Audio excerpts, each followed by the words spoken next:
লক্ষ্য করেন, একদিন আল্লাহর নবী আলাইহিস সালাতু ওয়াস সালাম গাধার উপরে বসে, এই উটের উপরে বসে, পিছনে আছে আল্লাহর নবীর আদরের একজন সাহাবী হযরত মুআজ বিন জাবাল, খুব মহব্বত করতেন নবী। তো আল্লাহর নবী হযরত মুআজ রাদিয়াল্লাহু আনহু নবীজির পিছনে বসা, নবীজি মুআজকে ডেকে বললেন, ইয়া মুআজ।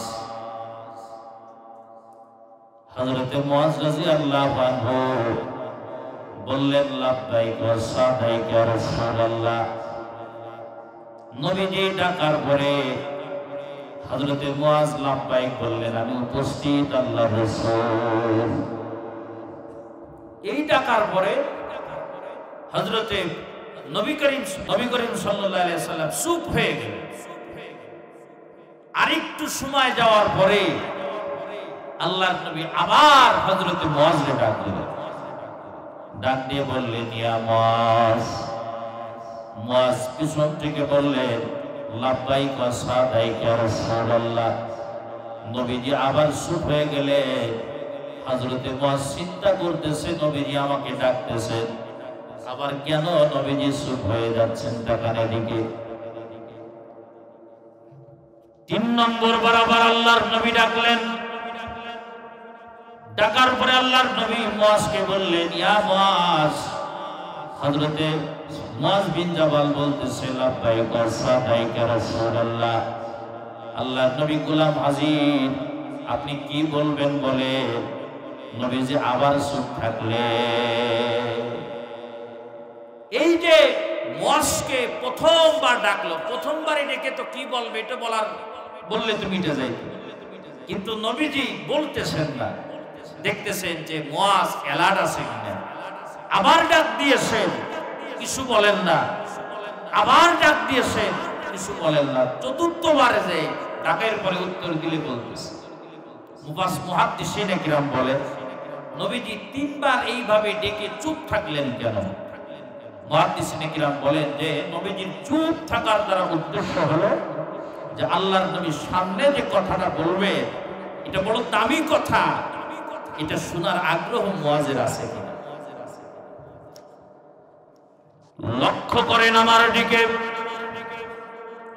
আল্লাহর নবী চতুর্থবার মুআজকে ডাকতে বলেন, ইয়া মুআজ। মুআজ বলেন, লাব্বাইক ওয়া সাদাইক ইয়া রাসূলুল্লাহ। আমি উপস্থিত আছি, জি আল্লাহর রাসূল বলেন। এইবার আল্লাহর নবী বলেন, হাল তা'লামু মা হাক্কুল্লাহি আলাল ইবাদ। হে মুআজ, তুমি কি জানো বান্দার উপরে আল্লাহ পাকের কি হক? বান্দার উপরে আল্লাহ পাকের কি হক, কি অধিকার আছে, এটা কি তুমি জানো? আপনারা জানেন আমাদের উপরে আল্লাহর কি হক? আমাদের মতন হযরত মুআজ বিন জাবালও জানেন না। আমরা তো কোন জিনিস না জানলেও সাথে সাথে উত্তর দিয়ে দিই। দোকানঘাটে বসে মাসলা মাসাইল বিভিন্ন ফতোয়া নিয়ে সাধারণ আমরা মানুষ যারা জানি না ফুট করে ফতোয়া দিয়ে দিই। কথা বলেন ঠিক কিনা জোরে করেন।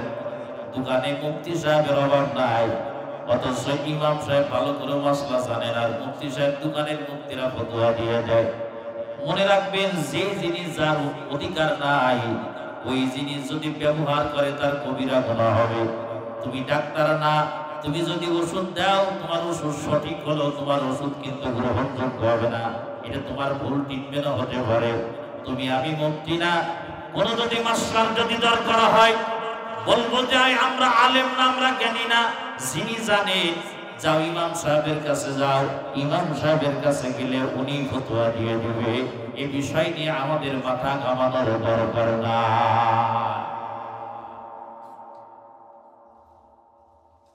আল্লাহর নবী হযরত মুআজ বিন জাবাল বলতেছেন, আল্লাহু ওয়া রাসূলুহু আ'লামু বিহি। আল্লাহর রাসূল বান্দার উপরে আল্লাহর কি হক এটি আমার জানা নাই। এই বিষয়টা আল্লাহ এবং আল্লাহর রাসূল ভালো জানেন। আল্লাহর নবী বলেন, তাহলে এটা জানো কিনা বলো, হাল তা'লামু মা হাক্কুল ইবাদি আলাল্লাহ। যে বান্দার আল্লাহর উপরে কি হক এটা কি জানো? তারপরও বলে আল্লাহ ওয়া রাসূলুহু আলাম, এই বিষয়টা আমি জানি না, এই বিষয়টা আল্লাহ এবং আল্লাহর রাসূলই ভালো জানে। গুরুত্বপূর্ণ প্রশ্ন যে আমাদের উপরে আল্লাহর কি হক এবং আল্লাহর উপরে আমাদের কি হক।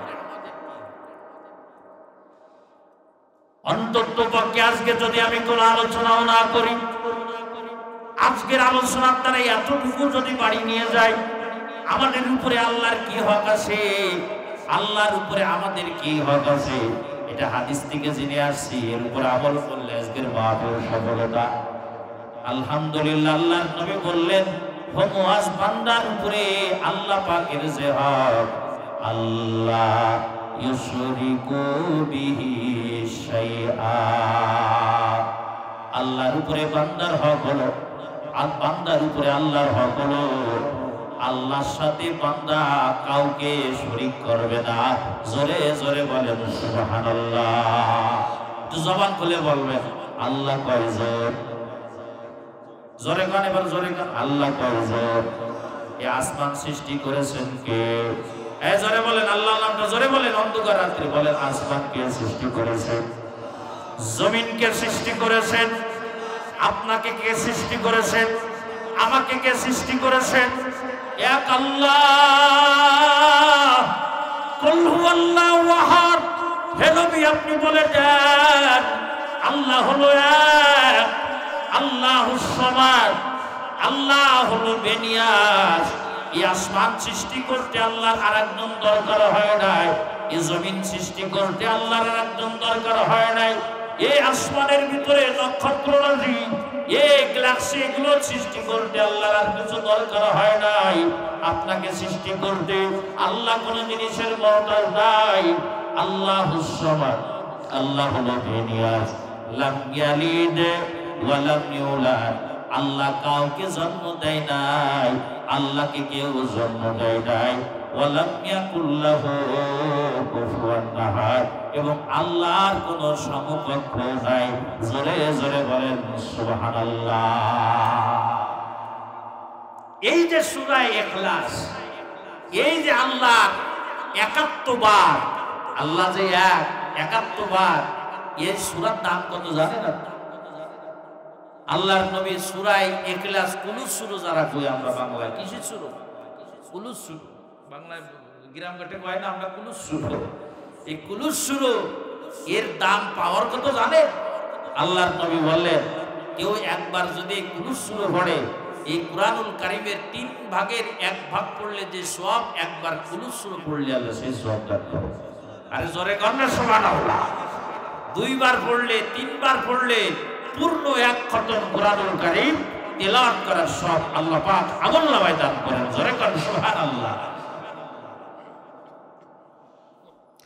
লক্ষ্য করেন আল্লাহ বলতেছেন এটা আমি আল্লাহ পাকের বান্দার উপরে হক যে আমি আল্লাহর সাথে জমিনের ভিতরে কাউকে শরীক করবে না।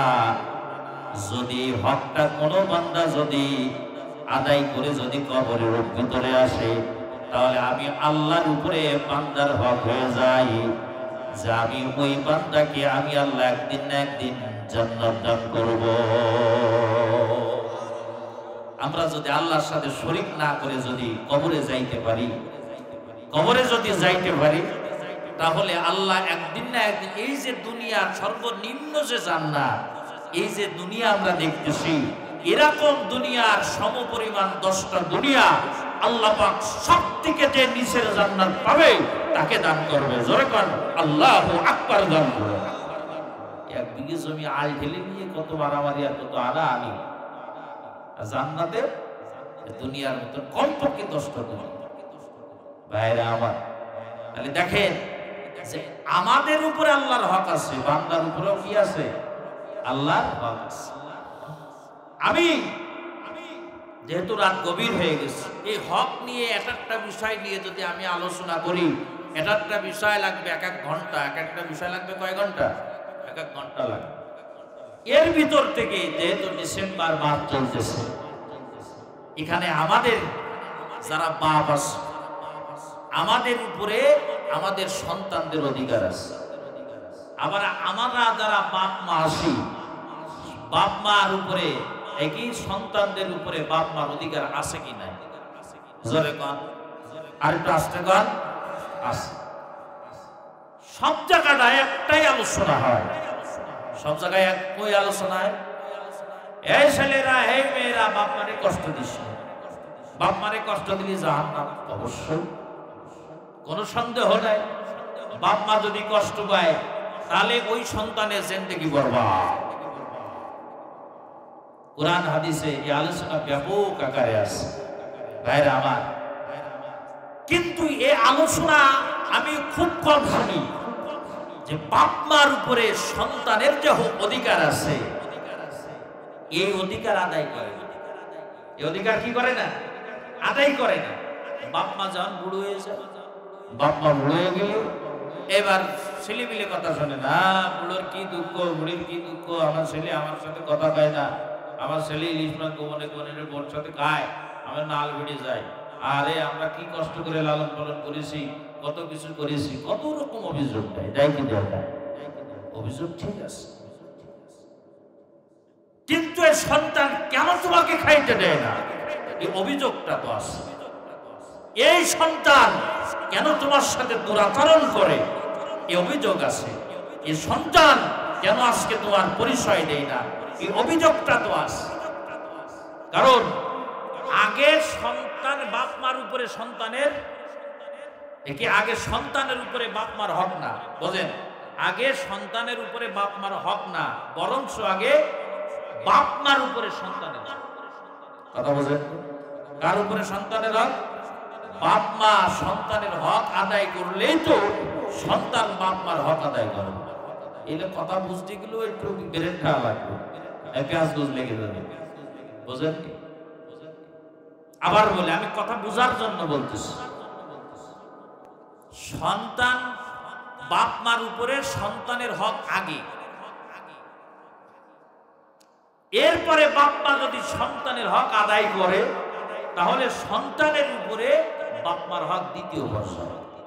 কিন্তু আমাদের সমাজে সব আলোচনায় মা বাবারে কষ্ট দিস না, মা যদি চোখের পানি ফেলে এটা হলে জীবন নষ্ট হয়ে যাবে। কথা তো ঠিক আছে, কিন্তু মা বাপ সন্তানের হক কতটুকু আদায় করছে এটা তো দেখার দরকার। বাপ সন্তানের হক কতটুকু আদায় করেছে এটা তো দেখার দরকার, ঠিক না ভাই? কষ্ট লাগতেছে আপনাদের? এ হুজুর আবার কোন পেশ, আমরা বুড়ো মানুষ এখন বাপ হয়ে গেছি, দাদা হয়ে গেছি, আমাকে বিরুদ্ধে কেউ চলে যাবে রাত্রি। না ভাই, আপনাকে বিরুদ্ধে করছি না, আমাদের একটু জানার দরকার, ঠিক কিনা বলেন? লক্ষ্য করেন, একটা হাদিস আমি আপনাদের সামনে শোনালাম, দ্বিতীয় একটা হাদিস শোনাবো, এরপরে কুরআনুল কারীমের যে আমি সূরা থেকে পড়েছি ওখান থেকে অল্প কিছু আলোচনা করে আমি বিদায় নিয়ে চলে যাব। ছোট্ট আর একটা হাদিস বলি, হযরতে ওমরে ফারুক রাদিয়াল্লাহু আনহুর জামানা চলতেছে। ওমরে ফারুক রাদিয়াল্লাহু তাআলা আনহু তিনি অর্ধজাহানের খলিফা, অর্ধজাহানের প্রেসিডেন্ট। তার নাম শুনলে শয়তান পর্যন্ত কাঁপে। আজকে বুখারীর ভিতরে পড়ালাম, আল্লাহর নবী বলেছেন, আবার ওমর যে রাস্তা দিয়ে যায় ওই রাস্তায় শয়তানও যায় না। এই ওমর রাদিয়াল্লাহু আনহুর জামানায় এক বৃদ্ধ বাবা সে বৃদ্ধ ভাবে সে ওমর রাদিয়াল্লাহু আনহুর সামনে কাঁদতেছে। হযরত ওমর রাদিয়াল্লাহু আনহু বলে, বাবা তুমি কাঁদো কেন? চোখের পানি কেন পড়তেছে? চোখের পানি তুমি বসো। বলতেছে, হুজুর বড় দুঃখ, আমিরুল মুমিনিন বড় দুঃখ এবং কষ্ট ভারাক্রান্ত হৃদয় নিয়ে আপনার কাছে আসি একজনের বিরুদ্ধে মামলা দেওয়ার জন্য। বলতেছে, কার বিরুদ্ধে মামলা দিবেন? কয়, যে আমারে সর্বক্ষণ কষ্ট দেয়। আশ্চর্য হবার, কি আপনারে কষ্ট দেয়? আমি ওমর রাদিয়াল্লাহু আনহুর জামানায় কে আপনারে কষ্ট দেয়? কে কার উপরে জুলুম করবে? কার সাহস আছে জালেম হওয়ার? অন্য কেউ দেয় না, আমার সন্তানটাকে আমি লালন পালন করেছি, আমার বিবি আমার সন্তানকে 10 মাস 10 দিন গর্ভে ধারণ করেছে। ওই সন্তানের বিরুদ্ধে আপনার আদালতে মামলা দায়ের করতে আসি। আশ্চর্য ব্যাপার, সন্তানের বিরুদ্ধে আপনি মামলা দায়ের করবেন? কয় হ্যাঁ। কি অপরাধ করেছে আপনার সন্তান?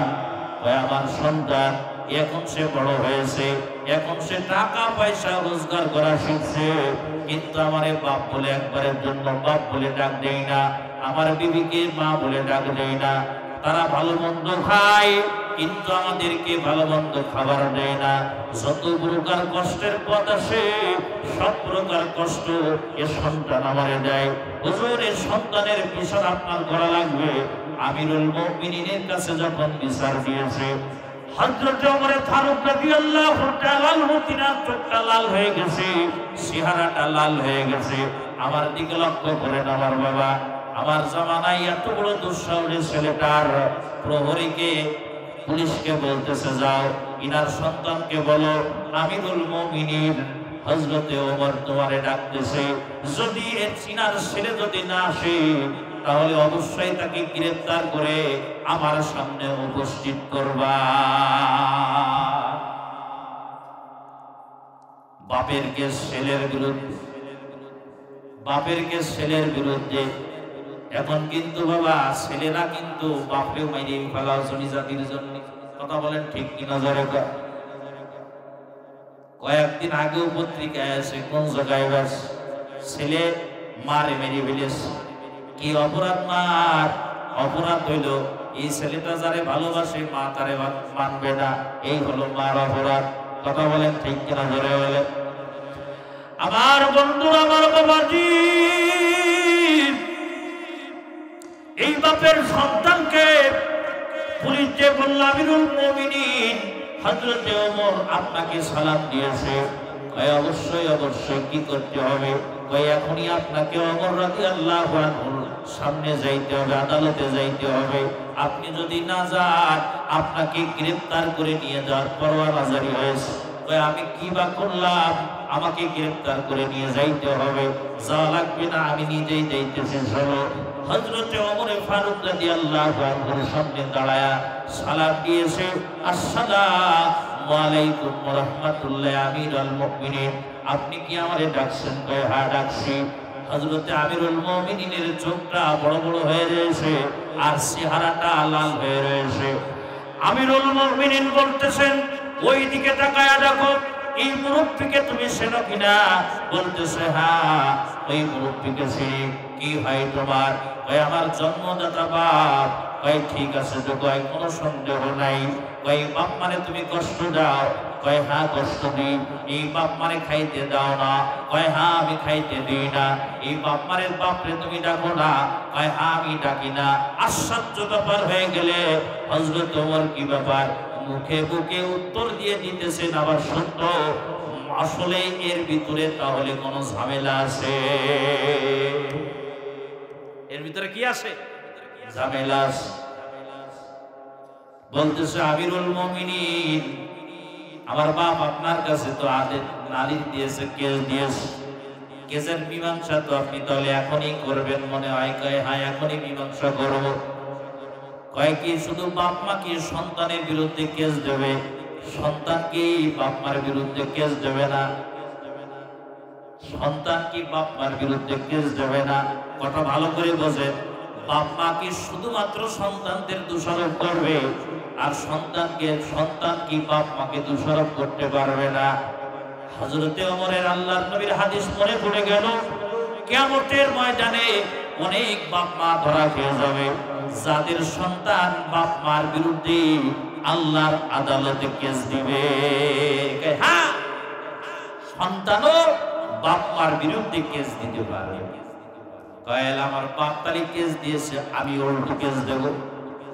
কি দেবে? আমিও উল্টো কেস দেব। আমার বন্ধুরা লক্ষ্য করেন, আমিরুল মুমিনিন বলতেছে, হেরে যুবক কি কেস দিবা? তোমার যে বাপ মা তোমারে লালন পালন করছে। বলতেছে ও আমিরুল মুমিনিন, বাপ আমার মা আমার জন্ম দিয়েছে সত্য কথা, বাপ আমার জন্ম দিয়েছে সত্য কথা, কিন্তু এই বাপের কাছে শুনে দেখেন আমার আমার বাপ মার উপরে যে আমার যে হক ছিল সে হকগুলো কি আদায় করছে কিনা একটু শুনে দেখে।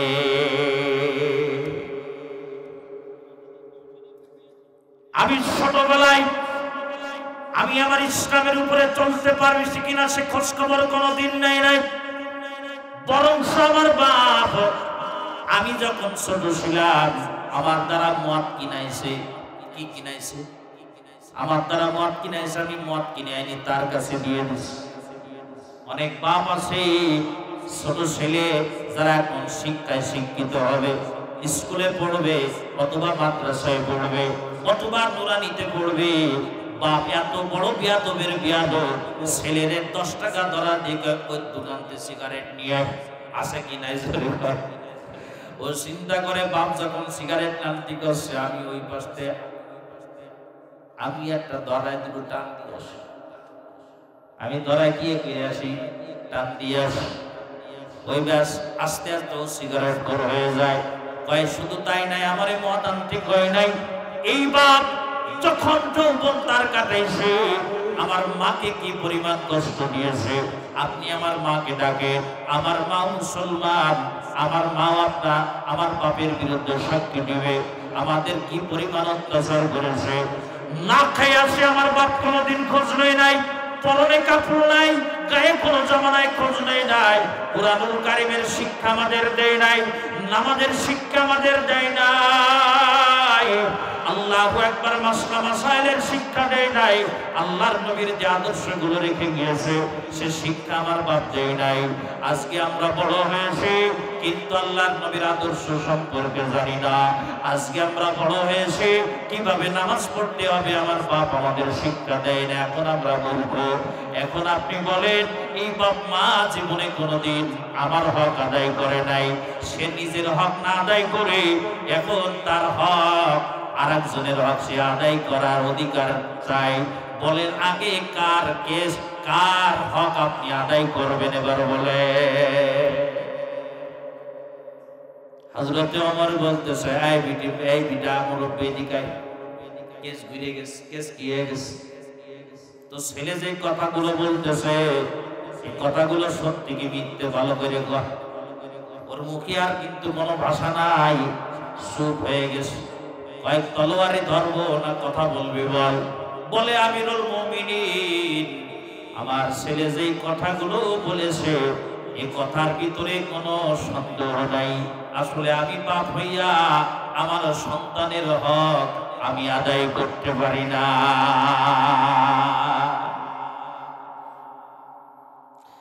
এই জন্য আমার বাবারা যারা এখানে আসো, কুরআনুল কারীমের ভিতরে এই সূরাকে আল্লাহ পাক সূরা লুকমান বলে নামকরণ করেছেন। কেন সূরাকে সূরা লুকমান বলে নামকরণ করেছেন? কারণ এই সূরার ভিতরে লুকমান হাকিম তিনি তিনার সন্তানের হক আদায় করেছেন, তিনি তিনার সন্তানের হক আদায় করেছেন। এই যে বাপ হইয়া সন্তানের হক আদায়টা এটা আল্লাহ রাব্বুল আলামিনের দরবারে এত বেশি পছন্দ হয়েছে। আল্লাহ তাআলা এই বাপের প্রত্যেক সন্তানের নসিহতগুলো আল্লাহর কাছে এত পছন্দ হয়েছে। আল্লাহর নিয়ম একটা হলো, পূর্বের জামানার কোন নবী রাসূলের আমল যদি আল্লাহর পছন্দ হইতো আল্লাহ রাব্বুল আলামিন ওই ইলমি আলোচনা এটা জানার ব্যাপার। লুকমান হাকিম তিনাকে আল্লাহ পাক স্বপ্নে দেখাইছে, লুকমান হাকিমকে আল্লাহ রাব্বুল আলামিন স্বপ্ন দেখাইছেন। আল্লাহ পাক তার স্বপ্নের ভিতরে বলতেছেন, লুকমান তোমার সামনে আমি হিকমত দিলাম এবং তোমার সামনে আমি নবুয়ত দিলাম, তুমি কোনটা গ্রহণ করবা? বললেন আল্লাহর কাছে এবার প্রশ্ন করলো, আল্লাহ নবুয়তি দায়িত্ব কি আপনি আমার উপরে ওয়াজিব করে দিয়েছেন? কইনা আমি নবুয়ত এবং হিকমত দুটোর ভিতরে আমি তোমার ইখতিয়ার দিয়ে দিয়েছি, স্বাধীনতা দিয়েছি, যেটা ইচ্ছা তুমি সেটা গ্রহণ করতে পারো। হযরতে লুকমান হাকিম বললে আমি হিকমত গ্রহণ করলাম, আমি নবুয়তি গ্রহণ করলাম না। হাদিসের ভিতরে আসে এখানে এটাও হলো একটা হিকমত। পরবর্তীতে উনাকে জিজ্ঞাসা করা হলো, আল্লাহ পাক আপনাকে নবুয়তি এবং হিকমতের দুটোর ভিতরে স্বাধীনতা দিলেন, নবুয়াতি তো হিকমতের উপরে, নবুয়াতি তো আলাদা একটা মর্যাদা। আপনি এটাকে গ্রহণ না করে হিকমত কেন গ্রহণ করলেন? দেখেন এখানে হিকমতে উত্তর দিয়েছেন। উনি বলেন যে আল্লাহ পাক দুনিয়ার ভিতরে যত নবী রাসূল পাঠাইছেন, কোন নবী তার নবুয়াতি চাই নাই। এইজন্য আল্লাহ সকলকে নবুয়াতি দিয়া পাঠাইছেন। কোন নবী রাসূল আল্লাহর কাছে চাই নাই। যেই জিনিস আল্লাহর পক্ষ থেকে আসে, আর যদি কেউ এটা না চায়, ওই জিম্মাদারি আল্লাহ তাআলা নিজেই নিয়ে নেয়। জোরে কোন সুবহানাল্লাহ। আমার নবীকে নবুয়াতি দিয়েছে, নবুয়াতির দায়িত্ব কিভাবে পুরা করতে হবে এটা আল্লাহ পাক নিজেই আল্লাহ তাআলা ব্যবস্থা করবে। আল্লাহর নবীকে এই জন্য আল্লাহ যে ভেবে বলছে ওইভাবেই করেছে, ইসলামের জয় হয়ে গেছে। লোকমান হাকিম বলেন, আমি আল্লাহর কাছে যদি ওই নবুয়াতি গ্রহণ করতাম, এটা কেমন যেন আমাকে চেয়ে নেওয়ার মতো। আর যদি কোনো বিষয়ে যদি কোনো চেয়ে দেওয়া হয়, ওইটা দায়িত্ব বান্দার উপরে পড়ে যায়, ওটা দায়িত্ব আল্লাহর উপরে থাকে না। এই কারণে আমি নবুয়াতির দায়িত্ব নিই নাই, আমি হিকমতের দায়িত্ব নিয়েছি। জোরে জোরে বলেন সুবহানাল্লাহ। এই লোকমান হাকিম সন্তানকে ডাক দিয়েছে, সন্তানকে ডাক দিয়া সামনে বসাইছে। সন্তানকে বলে, বাবা আমার উপরে তোমার অধিকার আছে, আর তোমার উপরে আমার অধিকার আছে। কোনদিন এমন কি বলতেছে, বাবা আমার উপরে তোমার অধিকার আছে, আগে আমার উপরে তোমার অধিকার হক আছে, এরপরে আমি যদি তোমার হক আদায় করি তাহলে তোমার উপরে আমার হক থাকবে। তাহলে আমার আগে অধিকার তোমার হক আদায় করতে হবে। হযরতে লোকমান হাকিম তিনি তিনার সন্তানের হক আদায় করতেছে। এই হকগুলো আল্লাহ রাব্বুল আলামিনের দরবারে পছন্দ হয়েছে। আল্লাহ ওই হকগুলোর কথা কুরআনুল কারীমের ভিতরে আলোচনা করে বলেন। আল্লাহ বলেন, ওয়াইদ ক্বালা লুকমানু লিবনিহি ওয়া হুয়া ইয়াইদুহু ইয়া বুনাইয়া লা তুশরিক বিল্লাহ ইন্নাশ শিরকা লাযুলমুন আযীম।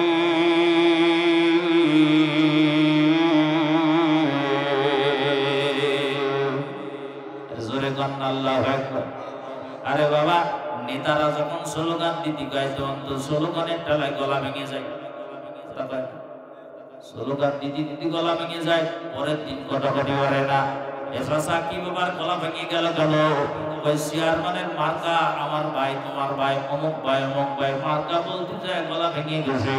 ওই অবস্থায় যদি মরে যাইতে জান্নাত হয়ে যাইতে মনে। কিন্তু আমাদের অবস্থা হল আল্লাহর নামটা যদি বলতে যাই ও মুখে আসে না। কথা বল না, মুখ টেপ মেরে দেয়। আল্লাহ জবান সৃষ্টি করেছেন কেন? এই জবানটা আল্লাহ পাক সৃষ্টি করেছে। এ বাবা দেখেন, আসলে আপনাদের জন্য কথাগুলো নতুন করে আমারে আনতে হচ্ছে। মায়ের গর্ভের ভিতরে যখন ছিলাম, ভালো করে মনে রাখবেন, নতুন করে আপনাদের সুবহানাল্লাহ আলহামদুলিল্লাহ বলানোর জন্য বলা লাগতেছে। আল্লাহ পাক রব্বুল আলামিন ওই মায়ের গর্ভের ভিতরে ওই জায়গায় কিন্তু আপনার মাও আপনারে লালন পালন করে নাই, আপনার বাপ লালন পালন করে নাই। কে লালন পালন করেছে? আরে জোরে বলেন আল্লাহর নামটা, জোরে বলেন। আল্লাহ পাক আপনার লালন করেছে। এই হাত সৃষ্টি করেছেন, পা সৃষ্টি করেছেন, অঙ্গ প্রত্যঙ্গ সৃষ্টি করেছেন। আমার বন্ধুরা, এগুলো সৃষ্টি করার পর আপনার আল্লাহ দেহ দান করেছেন। এখন এর খাদ্য দরকার। আল্লাহ রাব্বুল আলামিন, আল্লাহ পাক মায়ের নারীর সাথে আপনার নাভির সাথে আল্লাহ সংযোগ লাগায়া দিয়েছে। দুনিয়ার ভিতরে আমরা খাবার খাই কি দ্বারা? নাভি দ্বারা না মুখ দ্বারা? এই ধরে কার নাভি দ্বারা না মুখ দ্বারা? মুখ দ্বারা খানা খাই। আর মায়ের গর্ভের ভিতরে যখন আমরা ছিলাম, কি দ্বারা খানা খাইছি? নাভি দ্বারা আল্লাহ খাওয়াইছে, নাভি দ্বারা। মুহাদ্দিসিনে কিরামের কাছে জিজ্ঞাসা করাইছে, এর ব্যাখ্যাটা বলেন।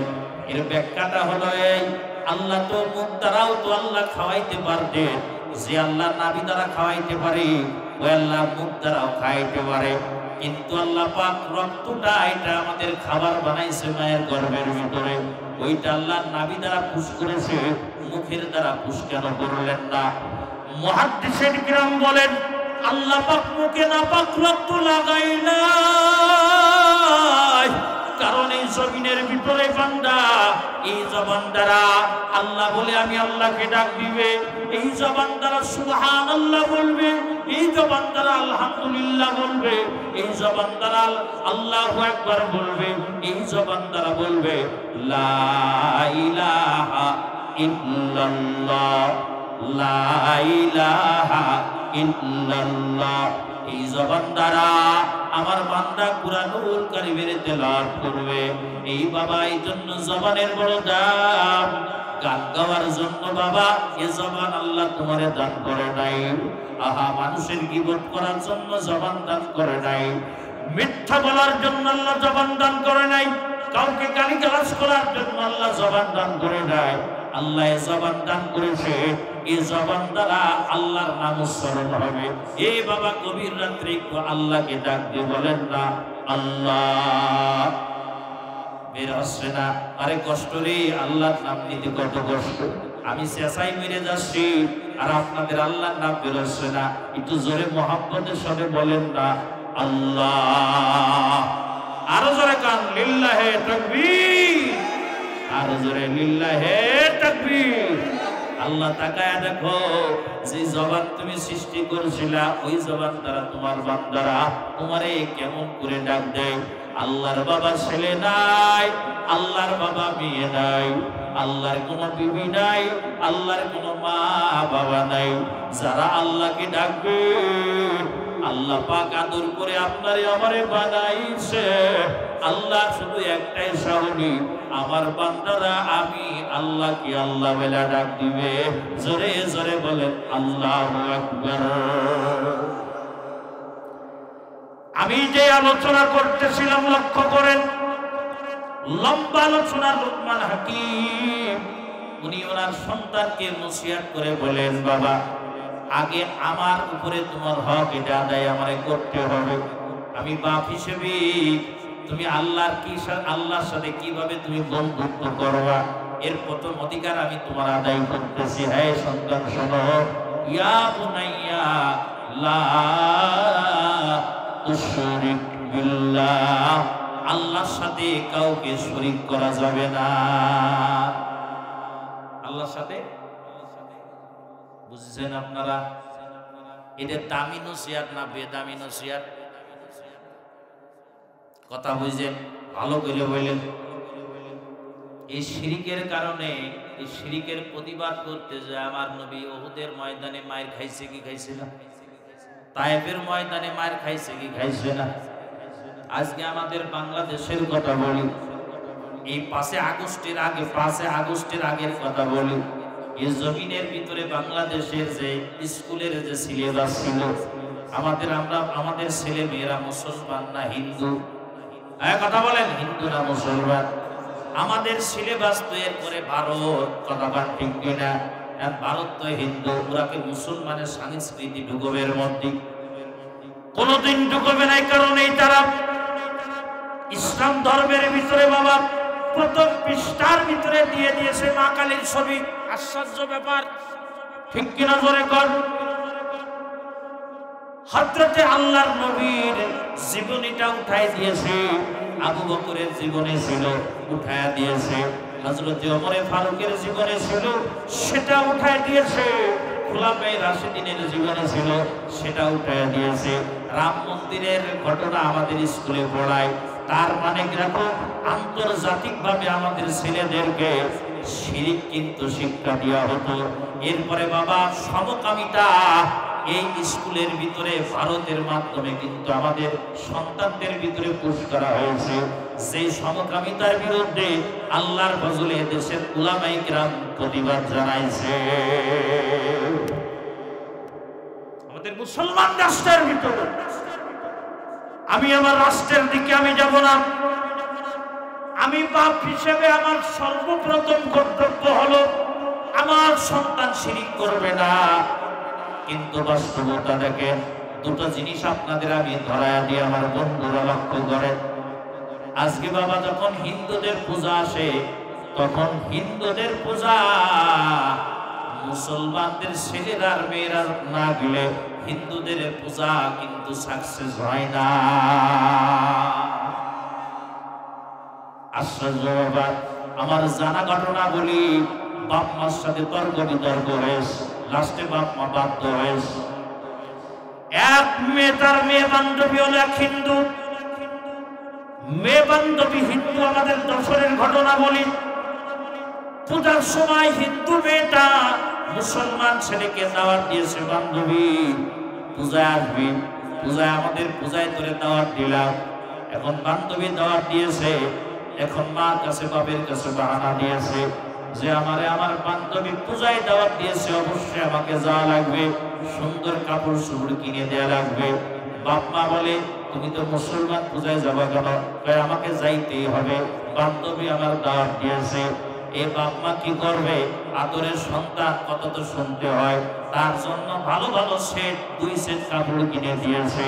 এই মেয়েটা সে ওই পোশাক পরে হিন্দুদের ওই জায়গায় যায়, এরকম করতেছে। জোরে কান নাউজুবিল্লাহ, জোরে বলেন। তার মানে তার ঈমান শেষ, দিন দুনিয়ার জিন্দেগির সব আমল বরবাদ হয়ে গেল। অথচ এই মেয়েটা ওই হিন্দু মেয়েটারে দাওয়াত দিয়েছে মুসলমানের ঈদের সময়, কিন্তু ওই হিন্দুটা কোনো সময় রাজি হয় নাই ওই মুসলমানদের ঈদগাহে আসার জন্য। এই যে তোমার ছেলেটা, তোমার মেয়েটা হিন্দুদের অনুষ্ঠানে গেল, তুমি তোমার ছেলের জিন্দেগি বরবাদ নিজের হাতে করে দিলে। 1 নম্বর বিষয়। 2 নম্বর বিষয় বলে, আজকে আগের জামানায় সন্ধে হলে একটা পরিবেশ ছিল, আর এখনকার জামানায় মুসলমানদের ঘরে মাগরিবের পরে অধিকাংশ ঘরের ভিতরে কিন্তু পূজা হয়। কথা কয় না কেন? তাই না? মাগরিবের পরে মুসলমান ছেলেরা, মুসলমানের মা বোনেরা কুরআনুল কারীমের তেলাওয়াত করবে। মাগরিবের পরে মুসলমানদের ফালসিকিরের আওয়াজ চলবে, মাগরিবের পরে কান্নার আওয়াজ চলবে। অথচ বাবা দুঃখজনক হলো সত্য, মাগরিবের পরে মুসলমানদের ঘরে পিউ পিউ আওয়াজ আসে, হিন্দুদের ওই বাঁশি বাজে, ভগবানের কথা আলোচনা আসে, আর হিন্দুদের পূজার আলোচনা আছে।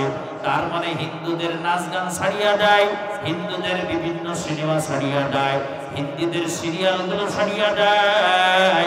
এরে মা, তোরে একটা কথা বলি রে মা, কাল কিয়ামতের ময়দানে আমার আল্লাহ যদি তোরে একটা কথা জিজ্ঞাসা করে, আমার আল্লাহ যদি একটা কথা জিজ্ঞাসা করে, এই নবী যে আমার শিরিক মক্কা নগরীতে শিরিকের প্রতিবাদ করার জন্য আমার আল্লাহর নবী উহুদের ময়দানে রক্ত ঝরাইলো, আমার নবীকে মক্কা থেকে বাহির করে দিল, আমার নবী মাতৃভূমি ত্যাগ করিয়া মদিনে আসলো, আমার নবীকে তায়েফের ময়দানে রক্ত ঝরাইতে হলো, একটাই কারণ, আল্লাহর সাথে কাউকে শিরিক করা যাবে না।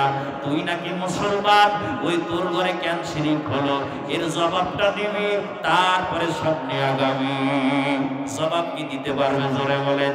কোনো আমল কাজে আসবে না, কোনো নামাজ কাজে আসবে না, যার শিরিক আছে, যেই ঘরে শিরিক আছে, নামাজ পূজা কাজে আসবে না। মা বোনেদেরকে বলি, আল্লাহর রাস্তে তওবা করো, কারণ একটা মা যদি ভালো হয়ে যায়, একটা সন্তানও ভালো হয়ে যাবে। মা যদি ভালো হয়ে যায়, ওই পরিবারটা ভালো হয়ে যাবে। কথা বলেন ঠিক কিনা? কুতুবউদ্দিন বখতিয়ার কাকি রহমাতুল্লাহ আলাইহির নাম আপনারা শুনেছেন? কথা কয় না কেন? নাম শুনেননি মানে? কুতুবউদ্দিন বখতিয়ার কাকি। এ বাবা একটা কথা বলি, সাহাবায়ে কেরামের জামানার এই কথাটা একটু টাচ দিয়ে আসি। সাহাবায়ে কেরামের জামানা এমন জামানা ছিল, আসলে রাত অনেক হয়ে গেছে, আলোচনা হয় নাকি। ওই জামানা এমন ছিল, মাগরিবের আজানের পরে ফেরেশতারা দলে দলে আসতো। ফেরেশতারা এসে বলতো, আজকে ফাতিমার ঘরে যাব, ফাতিমার কুরআনুল কারীমের তেলাওয়াত শুনবো। আজকে হাফসার ঘরে যাব, হাফসার কুরআনুল কারীমের তেলাওয়াত শুনবো। আজকে চলো আয়েশার ঘরে যাই, আয়েশার কুরআনুল কারীমের তেলাওয়াত শুনবো। আজকে চলো অমুক সাহাবীনের ঘরে যাই, আজকে চলো তার ঘরে যাই কুরআনুল কারীমের তেলাওয়াত শুনবো।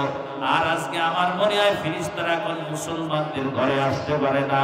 ঘর তো বিরাট বড় বিল্ডিং, কিন্তু আল্লাহ পাকের রহমত মুসলমানদের ঘরে নাই।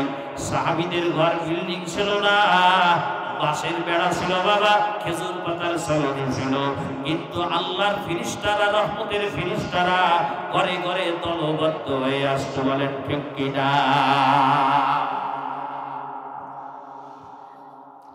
আমার বাপ আমার সন্তান কুরআনুল কারীমের তেলাওয়াত করতে পারে না, দোষ আমার সন্তানের না, দোষ আমার।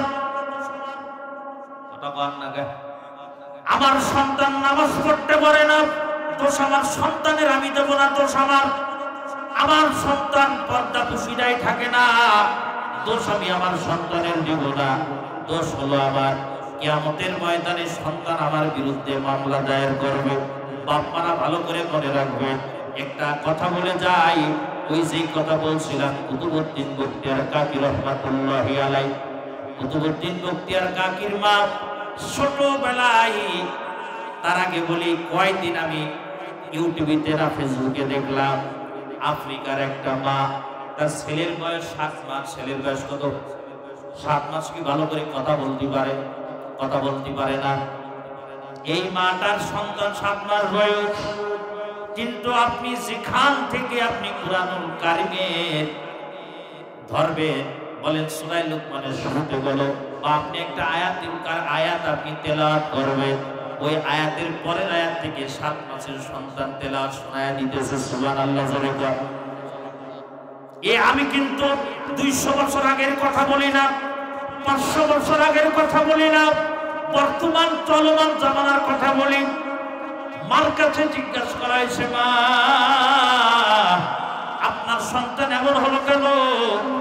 বলে, বাবা আমার সন্তান যতদিন আমার গর্ভের ভিতরে ছিল, আলহামদুলিল্লাহ ওনার তো কোনো কথা বলি নাই, আমি কোরআনের হাফেজা, সব সময় চেষ্টা করতাম কুরআনুল কারীমের তেলাওয়াত করা।